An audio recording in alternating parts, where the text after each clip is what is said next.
अब हामीलाई यो एसडब्ल्यू रोड एस्टिमेटरमा चाहिँ डिफरेन्ट नर्म्सहरू डिफाइन गर्यौँ, त्यसै गरी रेटहरू इन्ट्री गर्यौँ, ट्रान्सपोर्टेसन डिस्टेन्सहरू इन्ट्री गर्यौँ, त्यसै गरी मेटेरियल लेबर र इन्स्ट्रुमेन्टहरूको सबै रेटहरू इन्सर्ट गरिसकेपछि अब हामी लगभग फाइनल हामी भ्यू फाइनल अब हामी के गर्न सक्छौँ भन्दाखेरि रेट एनालाइसिस भ्यू समरी गर्न सक्छौँ। हाम्रो यो समरीहरू यसरी निकाल्न सक्छौँ, समरी हेर्न सक्छौँ। त्यसै गरी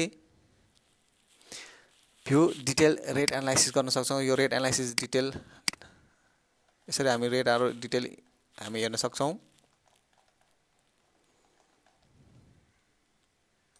पछि अब हामी मास्टर क्वान्टिटीमा अब यो मास्टर क्वान्टिटी बारे लास्ट ट्युटोरियलमा पनि गरिसकेका छौँ। अब यो मास्टर क्वान्टिटीमा मास्टर कन्स्ट्रक्सन आइटममा के गर्छ भन्दाखेरि यो रोड प्रोजेक्टमा इन्क्लुड नगरेका आइटमहरू यहाँ लम्पसममा यहाँ इन्क्लुड गर्न सक्छौँ, जस्तै डिस्मेन्टलिङ, रिभर ट्रेनिङ वर्कहरू, त्यसै गरी बायो इन्जिनियरिङका लम्पसममा हामी यहाँ इन्ट्री गर्न सक्छौँ। त्यसै गरी हामी कस्ट एस्टिमेटमा बिओक्यू गर्न सक्छौँ। बिओक्यू हामी यसरी यो प्रोजेक्टको बिओक्यू हामी यसरी हेर्न सक्छौँ। त्यसै गरी हामी कस्ट एस्टिमेटमा गएर भ्यू समरी अफ कस्ट गर्न सक्छौँ। हामी हाम्रो यो प्रोजेक्टको समरी कस्ट हामी यसरी सबै कस्ट हेर्न सक्छौँ। त्यसरी कस्ट एस्टिमेट गएर हामी भ्यू मेटेरियल ब्रेकडाउन डिटेल्स भनेको कुन मेटेरियल कति क्वान्टिटी युज भएको छ भनेर हामी यहाँ यसरी मेटेरियल ब्रेकडाउनबाट पनि सबै हेर्न सक्छौँ हामी।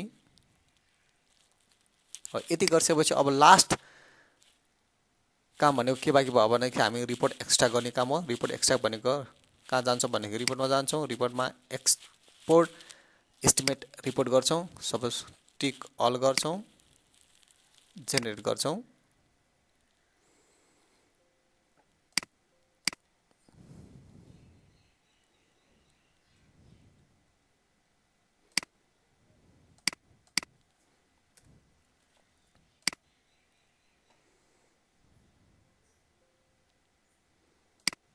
यसरी हाम्रो चाहिँ एक्सपोर्ट एस्टिमेसन डिटेल्स एक्सपोर्ट गरिसकेपछि त्यो एक्सपोर्ट भइसक्यो। एक्सपोर्ट भइसकेपछि अब हाम्रो कस्ट एस्टिमेसन 2 मा जाम।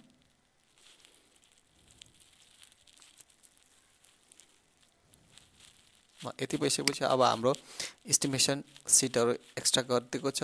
भनेपछि फर्स्ट टेबल अफ कन्टेन्ट यो मेटेरियल भयो, त्यसै गरी बिल अफ क्वान्टिटी यो भयो, समरी अफ कस्ट भयो, मेटेरियल ब्रेकडाउन भयो, डिटेल क्वान्टिटी भयो, लेबर मेटेरियल रेटहरू भयो, त्यसै गरी आइटम रेटहरू हामीले इन्सर्ट गरेको भयो, त्यसै गरी रेट एनालाइसिस भयो।